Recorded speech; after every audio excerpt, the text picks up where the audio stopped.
All right, we are live. What's going on, everybody? We're a little early, so live chat probably gonna be a little slow getting people in, but that's cool. We'll go earlier than later before the, get this conversation started before the booze kicks in. You know what I'm saying? Yeah. So we already know what it is. It's Nooner Nation. Welcome back, podcast for Nooners by Nooners. I'm joined tonight by a Nooner staple in the live chat here. We got DJ Davies. What's going on, DJ? What's going on, guys? Oh, what are you up to tonight besides this? Well, this and this. Nice. What are you drinking? Keeping it simple, Jameson and Coke. Jameson and Coke. You go Diet Coke or just normal Coke? Well, it's actually Pepsi, but Ah, yes. A man after my own heart. I'm a Pepsi guy over Coke. yeah. For sure. But I grew up in North Carolina, which I think is like the home of Pepsi or something like that. But, or maybe that's just Pepsi propaganda. I have no idea. Yeah, don't know.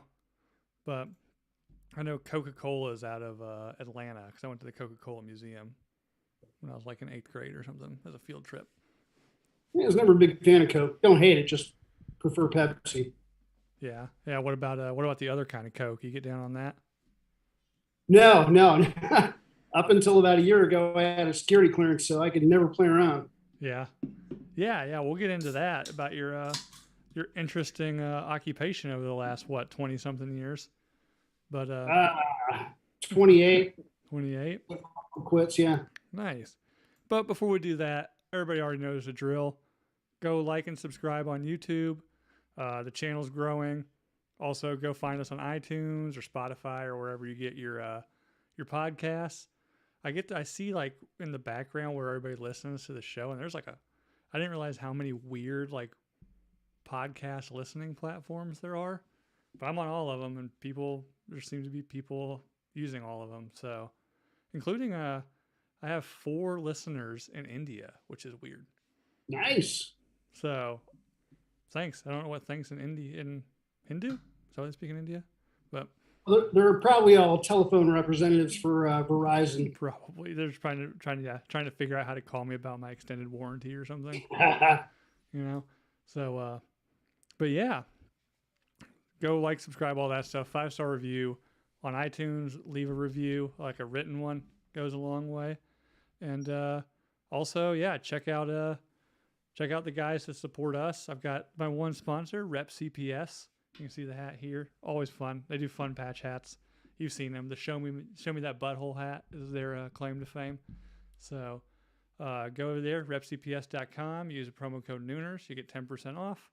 And helps him. Dave, the guy's a super nice guy. Just trying to make a business selling raunchy ass patch hats. And supports him, supports me. It's great.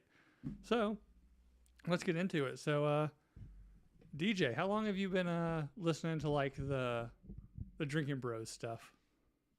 I was a day one homie. Started off shortly after I retired. I caught on to the Matt Best videos that JT was putting up there. And then they started talking about the Drinking Bros Network. Then they created it. RIP DB Main sucks. Then they started the podcast, which I followed. I wasn't a big podcast guy, but that was like the one that I followed. And then COVID hit, and I was like, well, shit, ain't nothing else to do. So, I caught on to. I mean, I knew of RPR, but didn't really follow it. Mm-hmm. And now it's like, it's part of my life.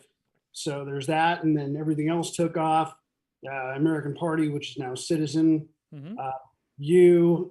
Greg, JJ, High and Angry, taking off, and it's been a pretty amazing evolution and change, and I really enjoyed it. So I'm glad everybody's doing what they're doing. Yeah, that kind of, you mentioned, Greg and JJ and all those guys. That's kind of the reason why I started this whole thing, because there's just so many awesome people in the community, whether it be like the Nooners, RPR people, or just even in Drinking Bros.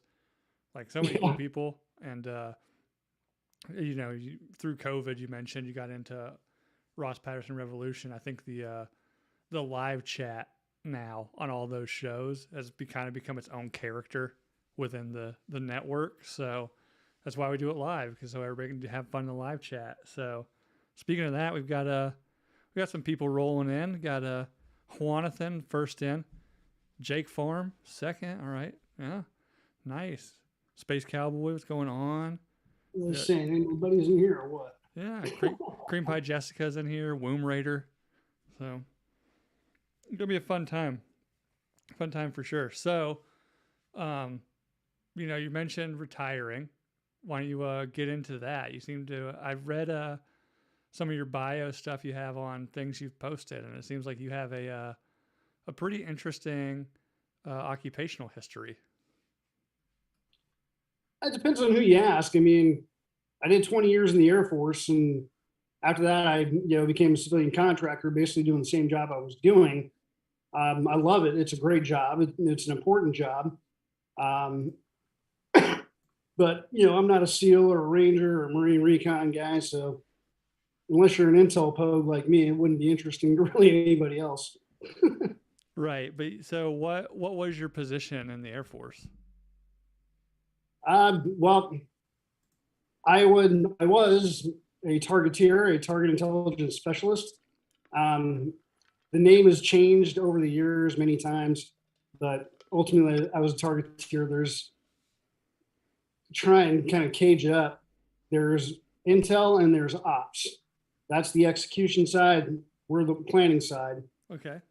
Targeting is basically where it comes together. We merge the two.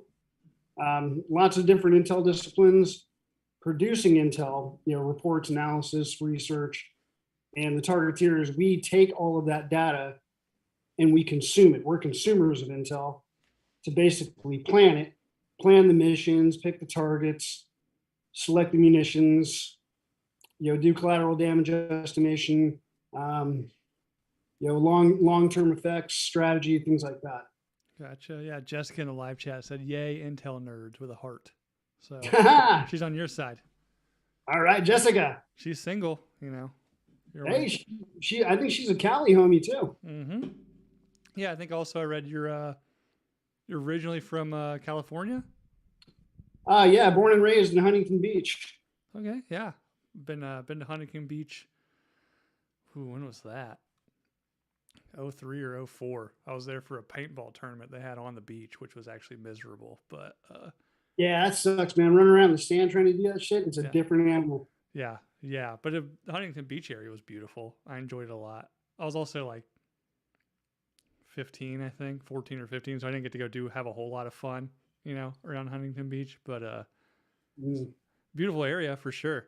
So you, I'm assuming also you probably moved around a lot throughout your career.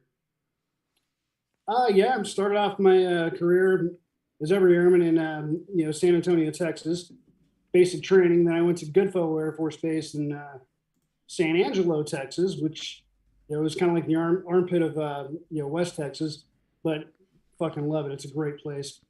From there, I went to Whiteman Air Force Base, spent 3 years mission planning for B-2 stealth bombers. From there, I went to Shaw Air Force Base in the 6th and 9th Air Intelligence Squadron. And from there, I went to Korea, Kunsan, the Wolfpack, mission planning for F-16s. Went back to Shaw, and Shaw is the air component for U.S. Central Command, which runs the Middle East theater. So when I got back, I deployed, came back, I deployed again. And then as soon as I got back, 9/11 happened. So you can imagine where I spent most of that 3.5 years. So from there, I went to Mountain Home, Idaho, which is a gem, dude. That's a diamond in the rough. It's a gorgeous area. Small town, 11,000 people, but I got to mission plan for F-15 Charlies, the light grays, the Strike Eagles, and the F-16s, the Vipers. And it was great. It was a short 2 years. I wish I could have stayed a little bit longer. From there, I went to Tampa, Florida, U.S. Central Command. And 4 years of my life, goddamn, I didn't realize I could age 15 years in just 4, but that was a bitch. Yeah, Florida will do that to you. It was fun. A lot of cool shit. A lot of bodies racked up. And there I went to back to Goodfellow Air Force Base, Texas, and did my last 3 years as an instructor, course chief, and a flight chief for the Geospatial Intelligence Targeting course. and the intelligence officers course. And I retired from there. And then from there, I moved to Langley, to Yorktown, Virginia, to work at Langley Air Force Base, just because, when you balance out cost of living, crime rates and job availability, it seemed to be the place to go. So I'm still here. Nice. So you're currently in Virginia. Yep. Nice. Well, and you mentioned it, but what part of Virginia? Like Yorktown. Where's let's see. I'm not really familiar with where Yorktown is. Oh, that's really cool, man. It's a lot of history here, a lot of Civil War history, a lot of Revolutionary War history. I mean, I've stood, in the footings of the foundation of Cornwallis's house. That's about 5 miles up the road from where I live. Gotcha. Okay, yeah. So you're looks like you're on like near the York River area, Chesapeake Bay kind of stuff. Yeah. Nice. Yep. Nice. I'm sure. What's the summer weather like there? It's not bad. I mean, it's pretty mild. We get our hot days like last week. It's been in the 90s. It's a little bit humid, but it's not bad at all. Yeah. So I got no complaints. I mean, I guess my biggest complaint is that we typically get 4 full seasons here, but we haven't had a good snow in years, and it kind of pisses me off. Oh yeah, you want snow? Well, I know here it's not going to be bad. It's just going to melt out the next day. Oh, fair. Yeah, here in Iowa, snow is dreaded for sure. Yeah, I know. I lived in Missouri for 3 years, man. I wanted snow so bad just so it wasn't a fucking ice storm. That is fair. And I don't know, my wife every year like always wants to have snow for Christmas, which is cool. But then like we get snow at Christmas, and then we get like 16 inches of snow, and it just stays on the ground until like May. It's miserable.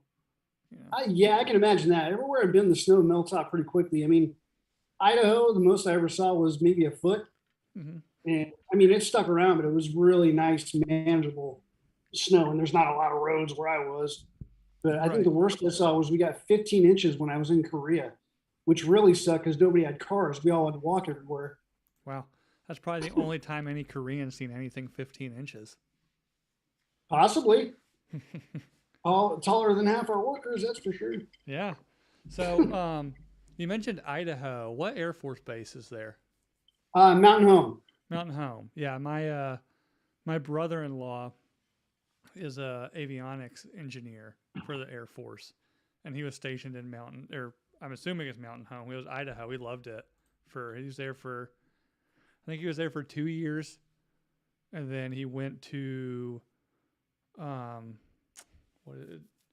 Air Force Base in England for 4 years. Lakenheath or Mildenhall? Lakenheath. Yep. Lakenheath, yep. So he was there. He originally was going to be there for 2 years, ended up loving it, and I guess was able to talk his way into staying there for another 2 years.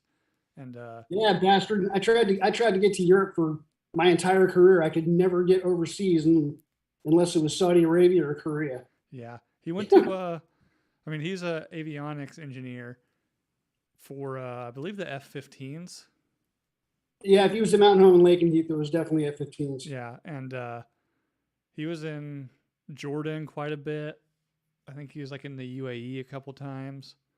Obviously, like stationed in Lakenheath, and then he would go do, I guess you'd call them tours or whatever, A lot of deployments, a lot of exercises. Yeah. He did a lot of deployments. He was, I know, one of the jets he was responsible for was I can't remember if it was the jet. I think it was the pilot though. Had like the highest kill count in Syria at the time for a U.S.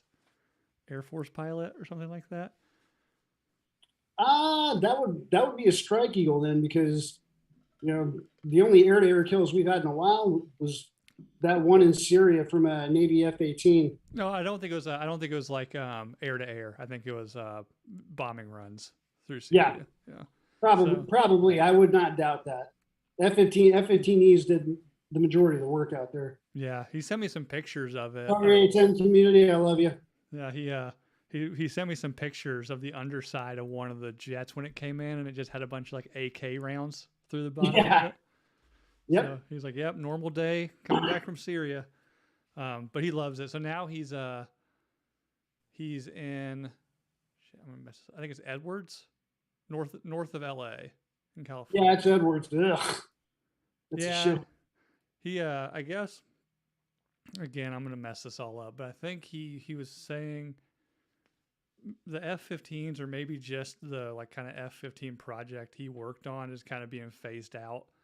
So now he's there because I guess it's kind of like a test facility more or less.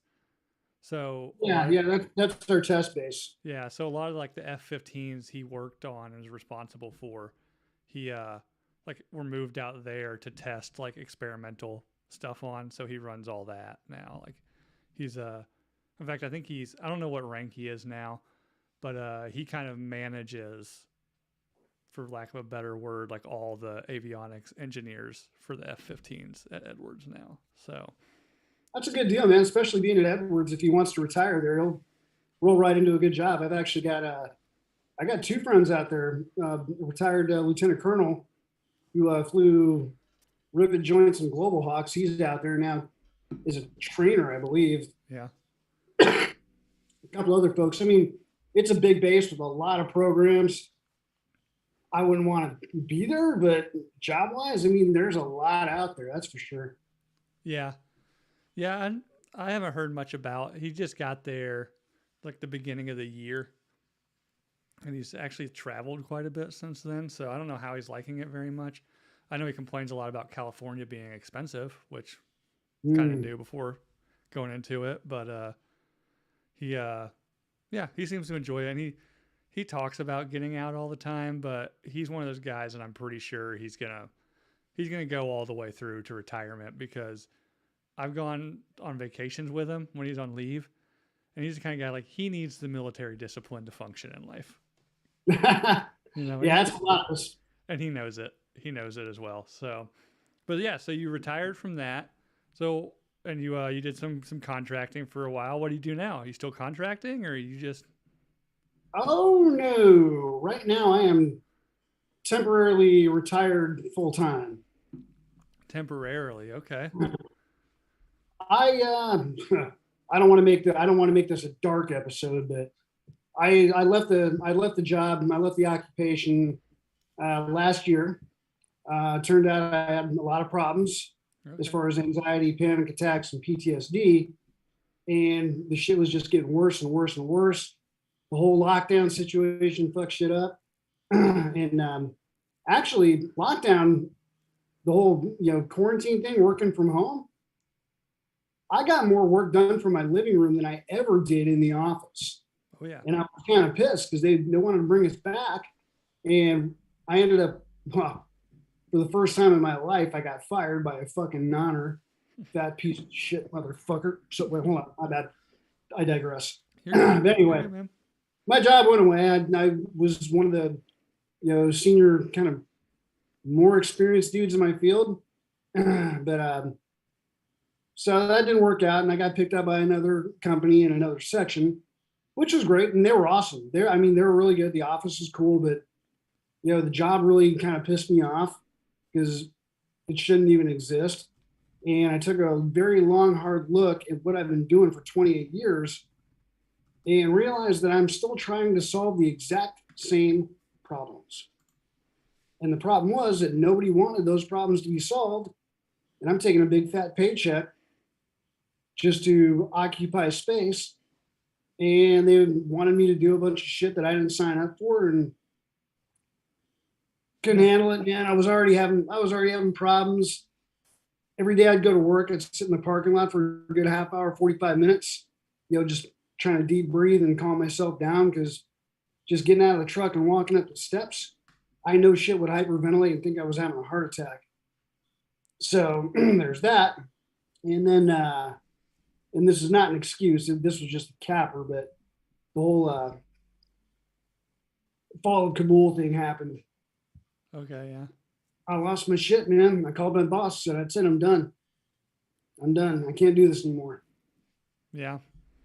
Yeah, well, Has things been getting better since you've been, kind of just at home? Um, yes, yes. My daughter is very adamant about it. When I quit, she knows we talk. She knows what's going on up in here. So, after I, walked away, finally, after a few weeks, she came down. She's like, "Dad, you're so much happier." I was like, "Really? I don't feel like I'm happier, but okay, we'll go for that." So yeah, that burden's relieved, but the problem what's broken up here. We're still working on that stuff. So other than that, I've just been kind of hanging out and living off of a very very meager retirement and disability, just paying the bills. Right. So I'm pretty much a hermit now. Yeah. Well, I mean, you say you don't feel happier, but I imagine you are, and you're retired, so you're allowed to be curmudgeonly a bit. Well, dude, I was born a curmudgeon. But anyway, it's hard because I love the relief of not having to be obligated to any company or Hmm. stupid ass chain of command. But at the same time, it's like like they talk about in drinking bros all the time is you gotta have purpose. Yeah. And I'm still trying to find that purpose, but which you're already aware of because that I'm trying to get back into writing. Yeah. We'll see if that takes off, but now I just need the discipline to actually do it. Yeah. No kidding. Yeah. Purpose is a very big thing. That's something that I kind of, since my dad passed away pretty recently, looking back at kind of what his kind of, I'm not gonna say downfall, the his choices that led to how he got to the health he was. And it was, I really think a lot of it was, he retired, he moved to Iowa with my mom, and just kind of had, his job was to just do stuff around the house. And then once the house, there wasn't nothing left to do around the house, he didn't really have much to do. So he, kind of got bored, started drinking, had poor health to begin with, and just eventually caught up with him. But yeah, purpose is definitely something, oddly enough, that it seems to be once people lose purpose, shit can go downhill fast. So it's good that you found writing for sure. I mean, and then outside of that, I mean, is there anything, if you were to go back into the workforce, even as something part time, like what would you want to do? That's the hard part, man. I don't know. I've gotten to the point where I really fucking hate people and dealing with them. It drives me nuts, especially now. But I actually, for a while there, I was actually looking at jobs, and trying some stuff out, and and all the ones I, got pulled into, it turned out it was like, they're not really doing anything I'm interested in. They're not really helping anybody. They're more about themselves than they are about their customer. So that just kind of fueled my anger, and of course that's my problem, nobody else's. Anyway, another topic. Right. Right. Yeah, I get what you're saying about your dad, and I'm very sorry about that. As you know, my mom passed away in March as well.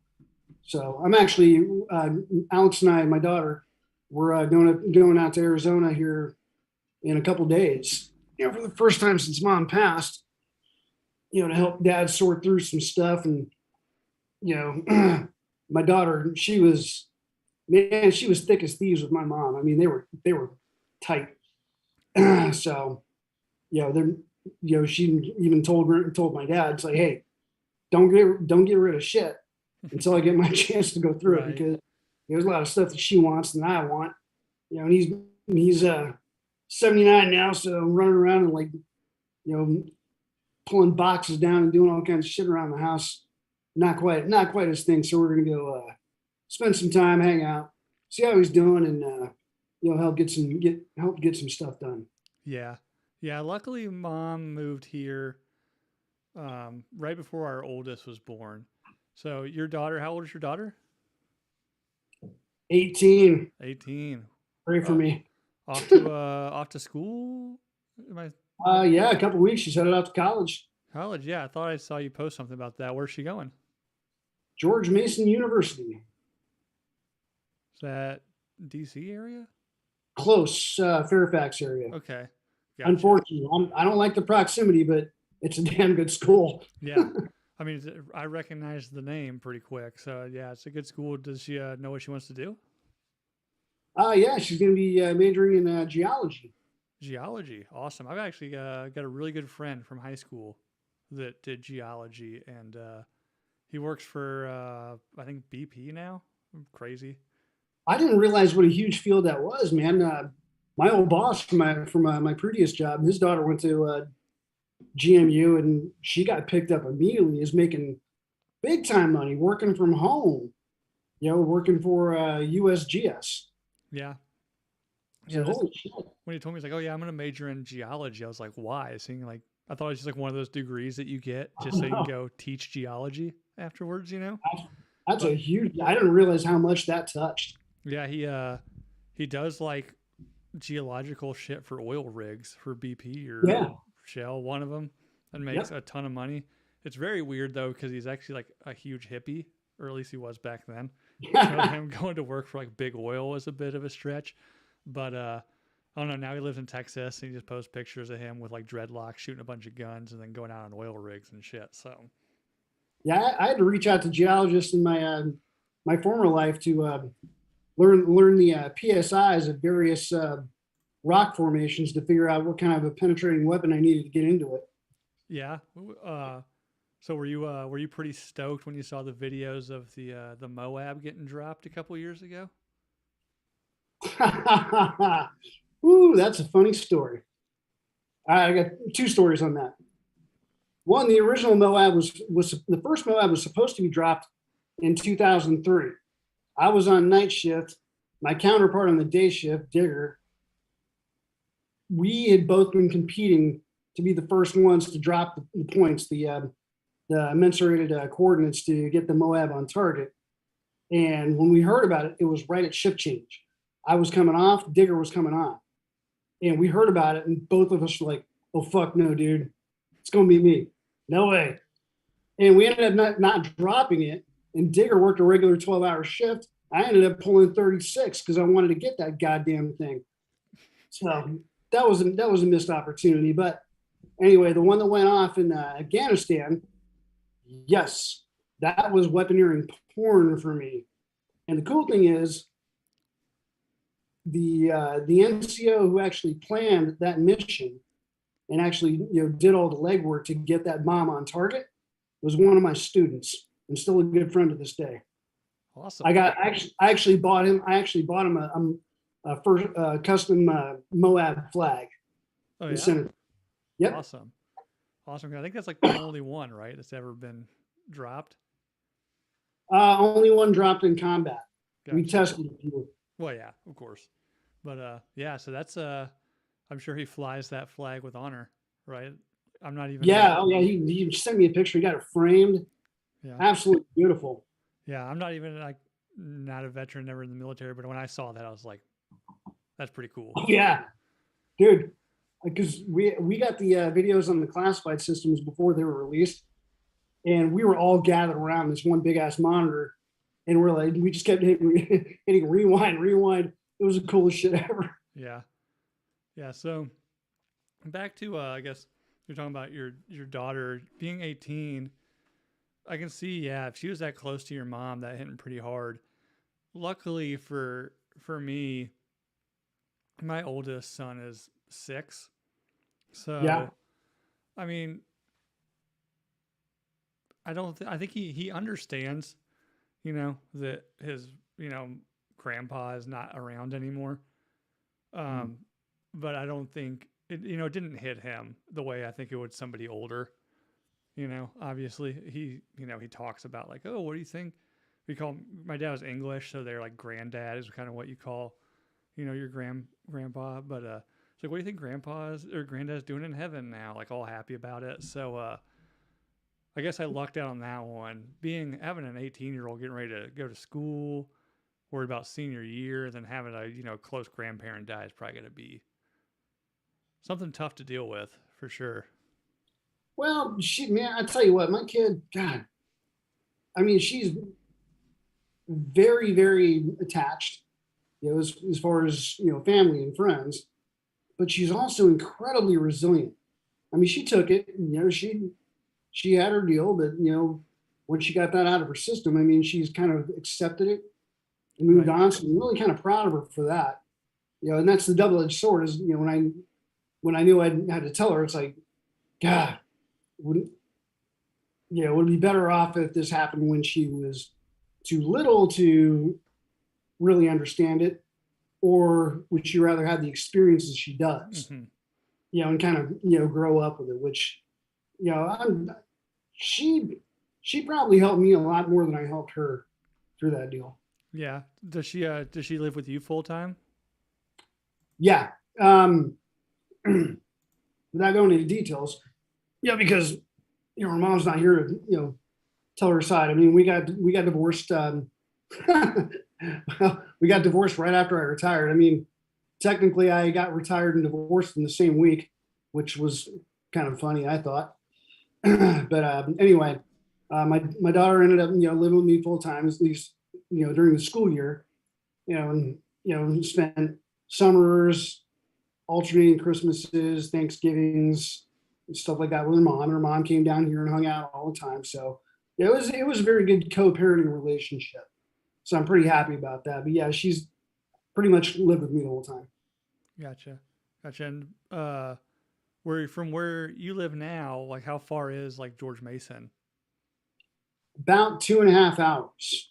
Okay, so manageable. You know. It is manageable. It it kind of sucks. I was like, man, I wish you'd go out of state so I could go back to Texas. But Oh. she's staying in Virginia, so that means I'm going to be sticking around here for a while myself, which is fine. I'm happy. It means I get to see her. Yeah. Yeah. I mean, 2.5 hours is at least from her point of view probably is like it's far enough away to kind of be on her own, but not so far that you can be there pretty damn quick. You know. Yeah, she always talks about, yeah, I'm gonna come home every weekend and and hang out and do this and that. I'm like, babe, you're going to college. You're gonna make friends. You're gonna get your own routine, your own life. I'll see you when it's convenient for you, but trust me, you're gonna want to go off and do your own shit, and I get it. It's all good. Yeah. It's gonna be you and I see the dog in the background there. You post a lot of pictures of your dog. I've noticed. Oh, which one? Oh, Oh yeah, fucking maniac. is that That's a? dreadful. I had to dope him up tonight just so he'd stop barking. Oh yeah. Is I that got another one. I got another one right down here. gotcha. So the one on the couch there is that a German Shepherd? Yeah, yeah, that's my rescue murder dog. Rescue murder dog. What? You rescued it from murdering somebody, or it No, murdered somebody and needed rescued? no, he's a murder dog that I rescued. Nice. Then what's the other dog? Chloe, she's another rescue. She's a Staffordshire Terrier. Okay. I'm not familiar with that one either. Let's see. Uh, Actually, really pretty. She's got that brindle, all white on the underside, but with the tiger stripes down her back and her head. Terrier. Okay. We're friends on Facebook. You'll find pictures Oh of. yeah. Yeah. Looks like a fun kind of dog. Definitely smaller than a German Shepherd. Eh, she's about medium size. Yeah. Who has the Yeah. more energy? Oh, definitely the shepherd. Yeah.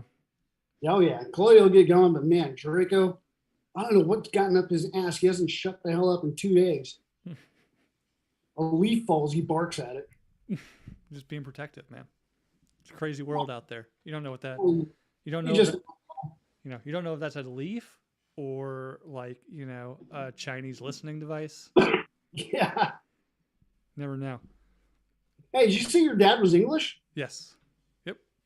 No Yeah. shit, my dad's English too. Yeah. He's was originally from a town or I guess neighborhood ish you'd call Grays in Essex, which is essentially at this point like a suburb of East London. Okay. Yeah, I don't know the full details. My dad was born in London in 1943. He came over when he was 9. Yeah, that was probably being. My dad was born 64, I believe. Mm-hmm. No, earlier than that. Whatever year, I know he was born the same year that the Queen Elizabeth was coronated, because Cool. he always made the joke that it's the only queen he's ever known, which turned out to be true.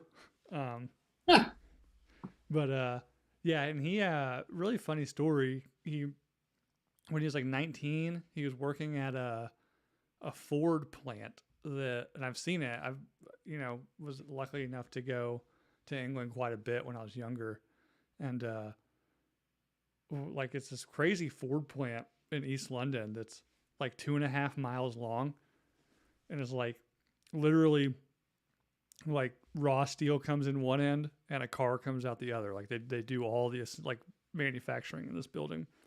Cool. He worked there like nights, hated it. Was living with my grandmother still at that time, and just came home one day. He's like, I'm going to move to America. And it was like, 9 o'clock at night or something. And she's like, you're not going to do that. Well, he packed a bag and went to Heathrow Airport in London. And I was like, hey, get me on the next flight to America. And they're kind of like, well, it's not that easy to do. But so he ended up getting on like a red-eye flight from London to Nassau. And spent a couple weeks working as a waiter, I think, in Nassau, and then hopped on a seaplane to Miami. 19-year-old English guy working in Miami, working in hotels, and then he always really funny. He worked as a server in a male strip club in Miami. And I was like, okay. I think he was trying to downplay some things there, because his best friend he met, like I'm a guy, like his best friend who I grew up with, this guy. They met in Miami at this strip club. And I would always ask him, like, so were you both servers at this club? He's like, yeah. He's like, but like, what does that really mean?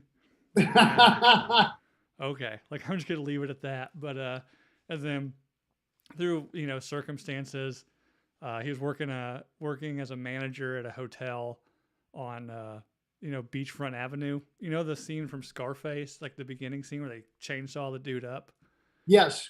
Like 2 hotels down from that, he was the manager of the hotel there, and then the owner of that, who liked my dad and was friends with him, bought a hotel in the mountains of North Carolina and wanted my dad to go run that. So he did that. And my mom was I think a senior at Indiana University, and her and her roommate decided to go spend their summer in the mountains of North Carolina. And that's where she met my dad. And that's how I ended up being born in North Carolina. But wild story. The strip club bit always gets everybody. That's cool though. I mean, who else has that story to tell? I mean, that's awesome. Yeah. My older brother can tell it, but I don't know if he tells it quite as entertaining as I do. He's kind of a dry guy. Yeah, my grandfather came over first on the Queen Mary, which is now a tourist attraction in Long Beach. Yeah. And my father came over, my father and my Nana, very British, came over later on the Queen Elizabeth, which up till a few years ago was sticking sideways out of Hong Kong Harbor. Okay. Is the Queen Elizabeth, wasn't that like the sister ship to Titanic? I think so. I don't know. I didn't look up the history, but I know it was in a James Bond movie. Oh yeah, which one? One of the really old, the early Connery ones. Oh. I forget what it was, but they got on the ship and you go inside and it's like this secret lair that's all decked out. Oh yeah, I can see that. Who's that? Hot take. Connery, not as good as a Bond as everybody says he is. I don't know, man. I think Daniel Craig took ownership of it, but God, I love Connery. He was awesome. I mean, he's obviously the first, the classic one, smacking women around, not taking no for an answer. Kind of a rap on the beak. Rap on the beak, 100 no's and one yes is a yes kind of thing. Yeah, yeah. But it was fun. I definitely think the Daniel Craig ones were done really well. Other than, I don't know, Quantum of Solace was a bit of a snooze fest. But my favorite's probably got to be Pierce Brosnan, though. I liked him a lot. Really? Come on, man. I know. You might as well have said Jeremy Dalton at that point. Shit. Yeah, I mean, but I also like Miracle Whip, so that just shows you my decision making skills. I will give Brosnan credit because he was cool. I mean, he's cool. He's a good actor, but he wasn't James Bond in those movies. He was fucking Remington Steele, bro. Oh yeah, Remington Steele. And then did you ever see the movie? I think it's called like Detonator or something, where he's like a bomb explosive in DC, like an EOD tech or something in DC, and somebody's got some sort of like, it was like an 80s movie, and somebody's got some sort of like injectable antibodies that turn like human bodies into bombs. No, but it sounds cool. It is a pretty cool movie. There's a lot of nudity in it, which I remember because like my dad showed me that movie when I was like 10. He was like, Pierce Brosnan, awesome. Like, look at this, watch this movie. The next thing you know, there's like some chick just getting like railed in a yacht or something. And he's like, oh, don't tell your mom to watch this. But yeah, go check it out. I think it's called Detonator. But there's that. But if we're going to get on movies, I was going to ask you this. Have you seen the new Top Gun? I have not. You haven't seen it yet? Man. Nope. I've seen it twice. And it's just as awesome the second time. Well, I want to. I mean, but that's the cool thing about me is I'm in no rush. Right. I have become the most laid back motherfucker I know. I'm sitting there, I'm looking at my TV going, you know what? It's eventually going to show up on cable. And I'll see it. Yeah. The comforts of my own home. I don't know, man. Seeing it in the theaters is pretty wild. I would like to. I really do. But God, I hate theaters so much. Yeah, I'm not a huge fan of them. Luckily, like the one down the road from our new house, it's like very fancy, and you sit in like a recliner, and you have like space between people, and you can like order booze and stuff and food. You know, like your own little table. So that made it a lot more manageable. I also went and saw it both times. I went and saw like afternoon matinees of it. So, well, it's the same reason I don't like to go out to bars or clubs anymore. I mean, besides the fact I'm old, but it's like shit, dude. By the end of the night, I'm like, I could have drank the same amount for 1/10 of what I paid tonight. Oh yeah, especially. Well, screw that shit. Yeah, definitely. If I do go to a theater, it'll be in the winter when I have heavy clothing and I can sneak my own shit in. Yeah, fair. Fair. I mean, no, you just got to, at least when I was growing up, you always had to, as a kid, you'd find ways to sneak candy in. Same thing, just with booze. Not pretty much. I mean, they're not going to search you if you like just shove a couple of airliners of Fireball down your underwear and you're good to go. Well, I've lost faith in security anyway. I mean, case in point, we went to my daughter's graduation year, or high school graduation year, not too long ago. I had to get in, go through metal detectors. The website says that, in accordance with state law, concealed carry is authorized. I was like, let me just call and check. And so I did. And then they're like, nope, sorry, not for this event. I was like, oh, well, you need to update your fucking rules. Right. So I did not carry in there. Went through metal detectors. They searched us. I was like, oh, okay, that's great. And so we get up there and no concessions are open, but they said no outside food or drink. So no food, no drink, no nothing. And then throughout the ceremony, I look out back, the glass doors out the back of the Coliseum. There's a bunch of people out there smoking. I was like, oh shit. So I was like, I'm going to go join the dads. And I go out there and I look, and there's no security, no locks, no nothing. Instant access from the inside. So yeah, I've lost complete faith in security.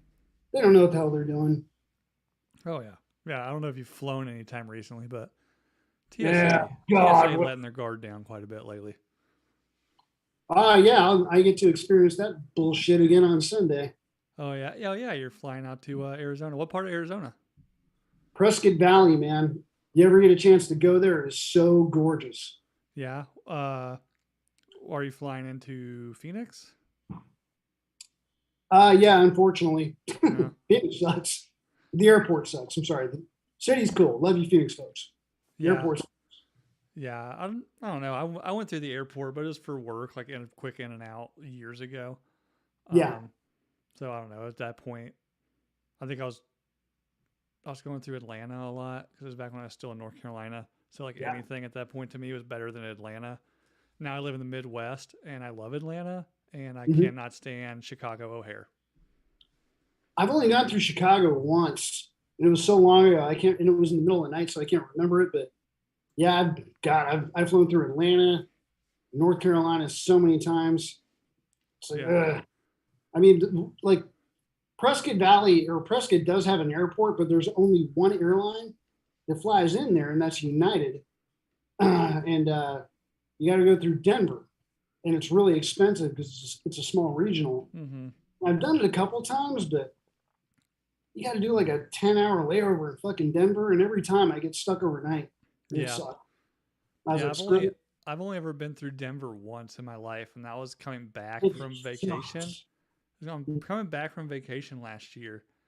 And if I ever do like start a Patreon or something, I'll tell the story. But I got I got up and down slurred by a dude in, in one of the like to go booze lines. It was pretty wild. Oh Pretty wow. wild. Um, yeah, I don't know that kind of problem. Just it's just a shitty airport, man. I got more exercise just trying to get from one place to another than any other. yeah. It's also apparently a portal to hell or something like that. The Denver airport. I don't know if you ever Yeah. read any of that, but yeah, if you're flying into Phoenix, reach out to our guy Timmy D. He's in Phoenix. Go get a beer or something with him.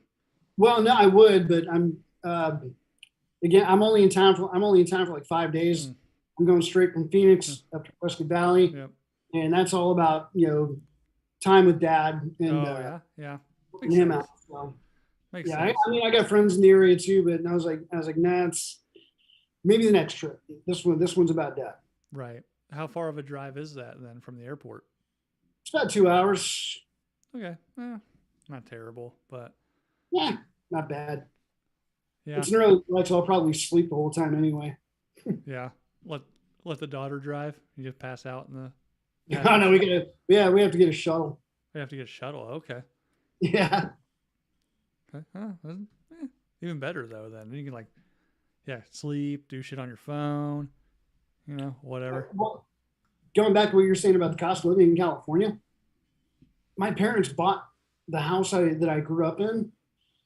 Shit, like 3 years before I was born, for like $38,000, Oh yeah. and they saw the writing on the wall in 2006. The shit was about to go sideways fast, and they sold. I ain't gonna say how much Right. they sold for, but Yeah. let's say they were at work again. Yeah. And I looked on Zillow recently, and that house, I mean, we're talking maybe 1,100 square feet of wood frame stucco that was built in 1955. It's going for almost $1 million. I Oh yeah. was Yeah. like, who the fuck is going to California? Who can afford that?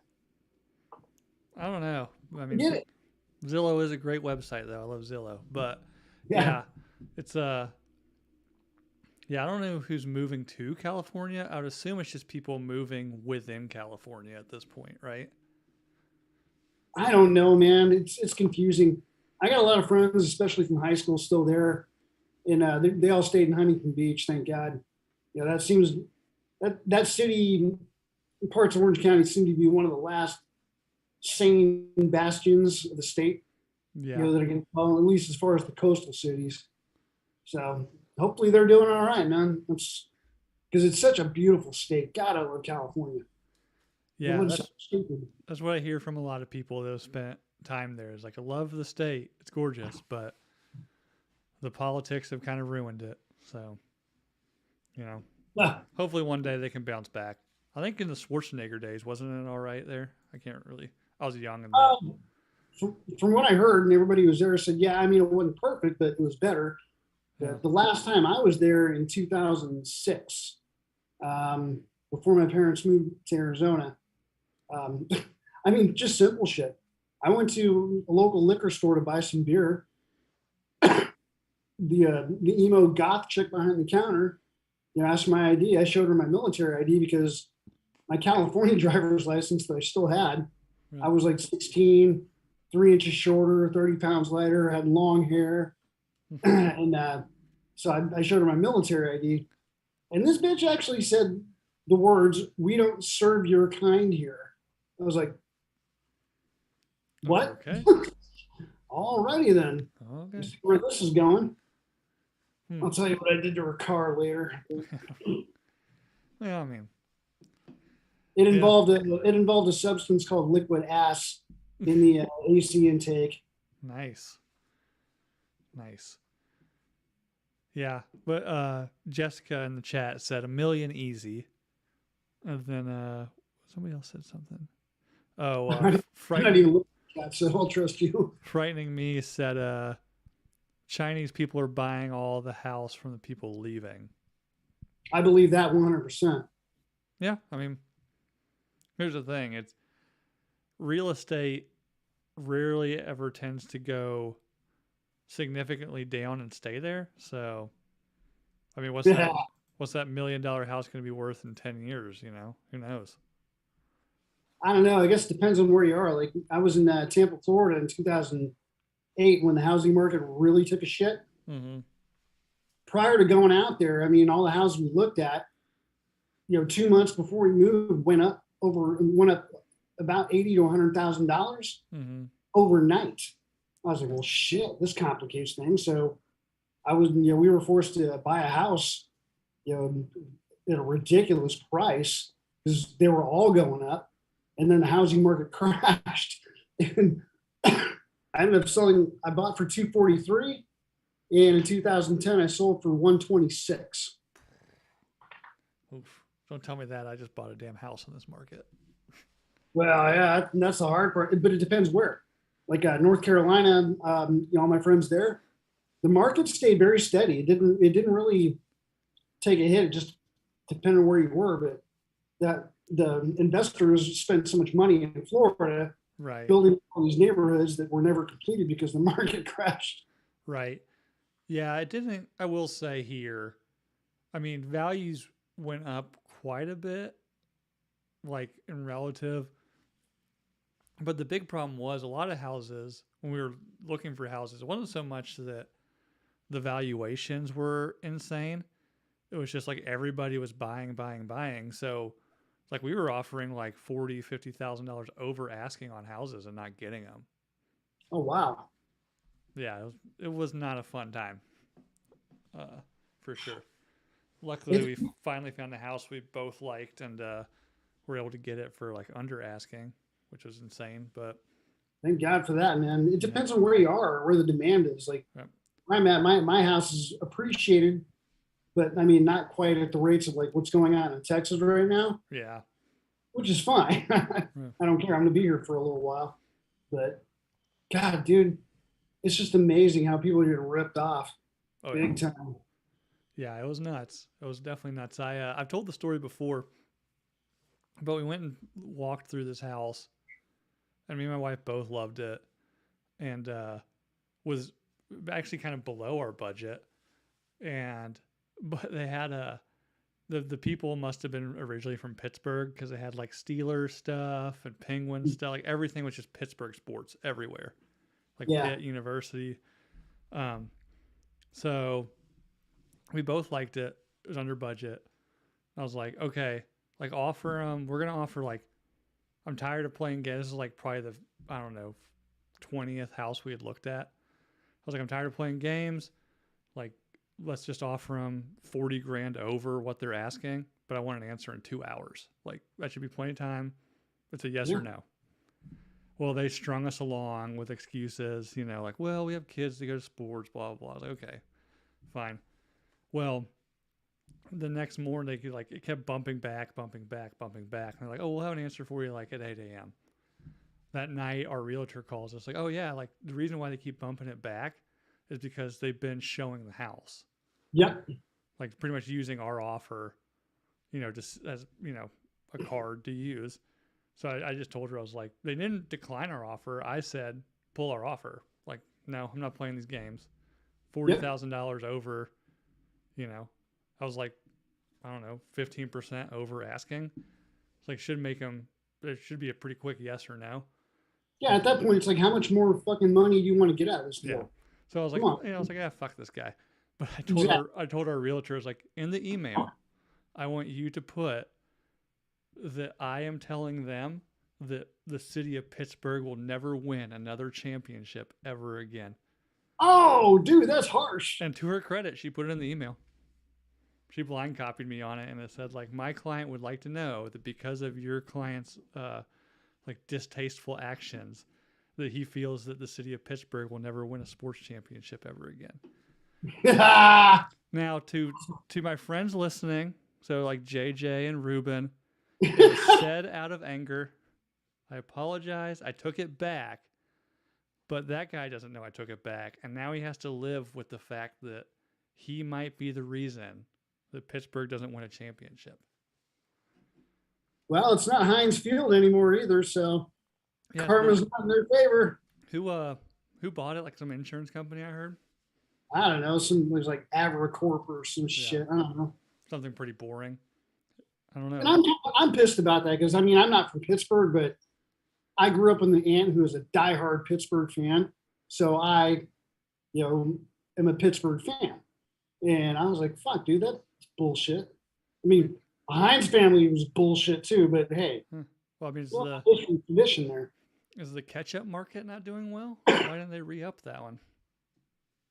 I don't know, man. That's like Jack Murphy Stadium in San Diego. That was like Qualcomm Stadium. Who the fuck wants to go to Qualcomm? Yeah, I want to go to Jack Murphy, buddy. Shit. That's why I don't give a shit what Ross and Dan say about the park. That's what I love about Dodger Stadium. Besides being a fun place to watch a game, it's still Dodger Stadium. Yeah. Yeah, I don't know. Maybe it's just, I wonder if some companies are just realizing, Heinz Field is kind of one that is pretty historical. Yeah. But when I think I was in college, I was working at Lowe's, and that's when Lowe's declined to re-up their naming rights for Lowe's Motor Speedway in Charlotte. And the insane thing was the Speedway, the contract was up, and the Speedway was like, we don't want to have to change signage or find somebody else. So I think they were some pretty asinine number. If you want to keep it as Lowe's Motor Speedway, it'll be $5 million to have it for the next 5 years or something, And Lowe's said no. I guess it just doesn't convert. I don't know. I don't blame him, man. It's a waste of money. It's like, who the fuck doesn't know what Lowe's is? Yeah, at that point, now it's Charlotte Motor Speedway, which is fine, Yeah. But so yeah. Anyways, you brushed on it before. One of the reasons why I wanted to have you on is you've gotten into writing, right? So you're doing some stuff on Substack, which until you had posted that, I'd only ever actually heard of Substack. I never went on it. But you posted that you were doing some writing on there. I went and read some of your stuff, and it's good, man. So what got you inspired to get into that? Man, it's hard to really kind of nail down because I don't really have it figured out yet, but I've always loved language and expression. I don't know why, I'm very nitpicky about it, but it's, I've always been really good at writing. I mean, in my military career, when it came down to writing award packages, EPRs, performance reports, anything, I was kind of the go-to guy on that because I was very good at kind of articulating words and language and expression. And I've enjoyed it. And for years, man, my friends have bugged me. He's like, dude, you should start a blog. I was like, man, fuck that. Who's going to read my bullshit? I'm just, I've already got Facebook at that point. They see enough of my bullshit. But I did start one on WordPress years ago, and it's same name, Particle 15. Just to kind of figure it out and get it started. And as I've addressed in what I'm doing now, I'd look back on my old shit and go, God damn, that was terrible. But that got to be a pain in the ass, and it was costing me money because I had to pay for the site, I had to pay for all the other shit. So I'm letting it sunset. They're trying to charge me more money, but I changed the card so they can't get me. And I let it go for a couple of years. I just kind of got distracted and didn't really pursue anything because I really didn't know what the hell to write about. And a lot of good friends, kind of pushed me back into it. And another one, someone, I'll give him his props, John McGill, Johnny Toughnuts, JTN, my boy. Anyway, he really kind of prompted me to get back into it, and somebody recommended Substack to me. I'd never heard of it either until I checked it out and started a page and started putting stuff out there back in January. And again, I'm looking back in my library tonight, and I was like, would I want to read this shit? Probably not. But again, it's not something that just happens overnight. I got to keep trying new stuff and see what happens. Who knows? But the cool thing about Substack is you can monetize it. Right. But I think I got 65 subscribers, which is nothing. And I think almost all of them are my friends. And I'm not going to charge money to my friends. They're the ones who got me here and pushed me to do this. Right. And at the same time, I don't have a set schedule. I don't have a format. I may put out 5 in a week. I may put out 5 in a day. I may go 2 weeks without not doing anything. Like next week, I'm going to be in Arizona for a few days, so I probably won't be putting anything out. So I'm still in the discovery phase, trying to figure this shit out. That's all. Oh yeah, man, and yeah, I wouldn't worry about that. Like, trust me, I'm on episode 42. Like, yeah, it's an evolution, man. Like, the first, I mean, however many episodes, I couldn't even get the audio fucking figured out. And it's going to be you can look back at where you started and you kind of use that to appreciate where where you are now.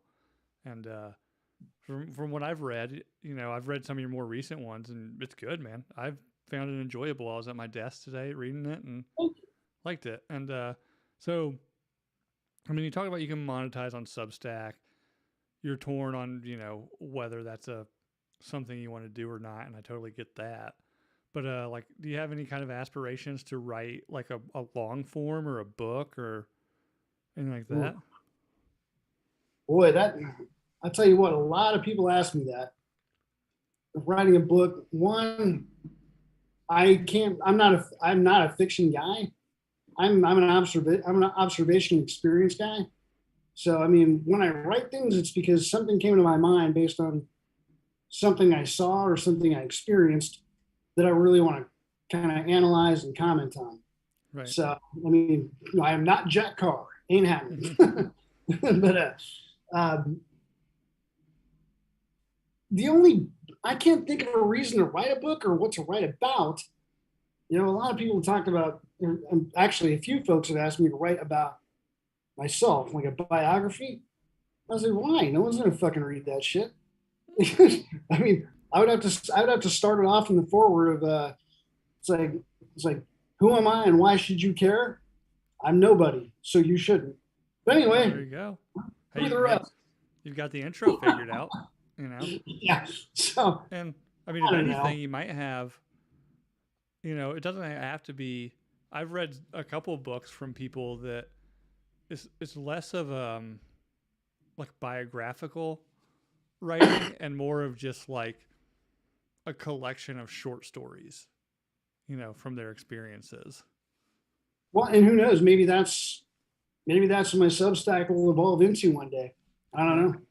Well, I got to figure it out before I plan the next step. Yeah, Jessica asked what you write about, and I'll let you Everything. answer that. But yeah, pretty much anything. It just seems like if you have an opinion on something, you just hop on Substack and write about it, right? Well, yeah, I put a message out yesterday. I was like, I mean, you guys, people can, listen to me, offer opinions on, the same current events that we're all looking at and every day. But, at some point it gets boring because everybody's doing that. So I was like, all right, what do you guys want to hear? So I've gotten a few responses so far. I'm not quite sure where to go with a few. One of the ones I posted last week or a week, I don't know, a few articles ago, somebody asked me, what I thought about UFOs. Mm-hmm. I was like, oh, all right, I got some experience with this, so I wrote an article on UFOs just for shits and grins. Yeah, yeah, it's one of the ones I read, and I enjoyed that quite a bit. So what's Jessica in the live chat saying you should look up Red Dead Reckoning Collective. It's a veteran publisher, and they do writing workshops. Thank you, Jessica. Actually, well, I'm not paying attention to the chats because I'm, paying attention to you. So I'll go back through those later and make sure to write that down. Look up Dead Reckoning Collective. Okay. Huh. There used to be an Art 15 publishing company. I don't know if they're still alive. I don't know. Probably not. Nico the Greco said you should write a book about your sexual encounters in the seedy alleys of California. That's probably one of the. Yeah, that's one of the few places I didn't get laid there. Nico, sorry, buddy. Short book, so maybe your sexual encounters everywhere else. It's all blank pages. Yeah. Yeah, it's just, or like inverse. It's just like you're writing about what you're thinking about as you're jerking off through your youth in California. Ooh, it's a fantasy novel. About that one. Shit. So I was gonna suggest you try your hand at like Harry Potter fan fiction, like erotic Harry Potter fan fiction. No. Well, going back to the last one though, to answer Nico's question, at least part of it, I'm going to say, and I'm dating myself here, Wilma from Buck Rogers. Wilma from Buck Rogers. I got to look this one up. You are dating yourself quite a bit. That's right. Her name's Erin Gray. She's the one that made Lycra bodysuits fucking cool. I can see that, yeah. Yeah, she was hot back then. The bodysuit works, the big hair. Yeah. There's blue eyes, and she was a badass. Nice. Well, cool, man. We'll wrap this up. I'll let you get back to your evening of was it Jim, or what are you drinking? Jim Beam and Coke? Jameson and Pepsi. Jameson and Pepsi. You ever go? You ever switch it up, get spicy, and do like some Dr. Pepper instead of Pepsi? Nah, I'm not a huge fan of Dr. Pepper, but yeah, I mix it up. I've evolved over the years. I mean, started with Jim, went to Jack, and then Captain Morgan Spice Rum. Now I'm on Jameson. So nice, man. Well, I'll let you get back to that. Thanks for joining us. Let everybody know where they can find your Substack writing. Oh shit. Just look for Farticle 15 on Substack. Now, before anyone says anything, actually, Farticle 15 has been around since about, at least the term, since 1994. So no, I did not steal that from Article 15 and JT and those guys. Gotcha. If you actually find it, go to the very, very first post, and that explains the origin of Article 15. Other than that, I mean, DJ Davies on Facebook, Twitter. I rarely use Twitter. Instagram, a lot of you folks are already there. And Amory King started a new one today called Triggered Social. Okay. I'm looking at it. I mean, it looks pretty cool, but it's still in the beta version. But anyway, I'm old, so I'm pretty much mostly on Facebook. Yeah. Yeah. So I know on your Facebook, kind of in your bio, you've got a link to your Substack. So Oh yeah. so definitely go check it out. The writing, I love the writing. You know, go read DJ's stuff. It's entertaining. I enjoyed it. It got me through my day to day, prepping for this show. It was a lot of fun, and thanks for coming on again, man. Hey, Bill, man, I really appreciate you inviting me on, man. This is great. No, it's again, like I said at the beginning of the show, there are so many cool people in this community that I've been told plenty of times that like this podcast is like too niche, which it is. I mean, it's fine. It's fine. It's fuck everybody else. I do it because I like doing it. I like talking, meeting people, like you, talking to people, telling stories. It's fun. That's why I do it. I love having the live chat. The people. It's almost like a pretty very large dysfunctional family. The Nooners. So, but we all love each other. So that's what counts. Speaking of that, like I said, it's our niche, man. It's our family. Yep. So, again, like, subscribe, share if you think somebody would like listening to me bullshit with people, for sure.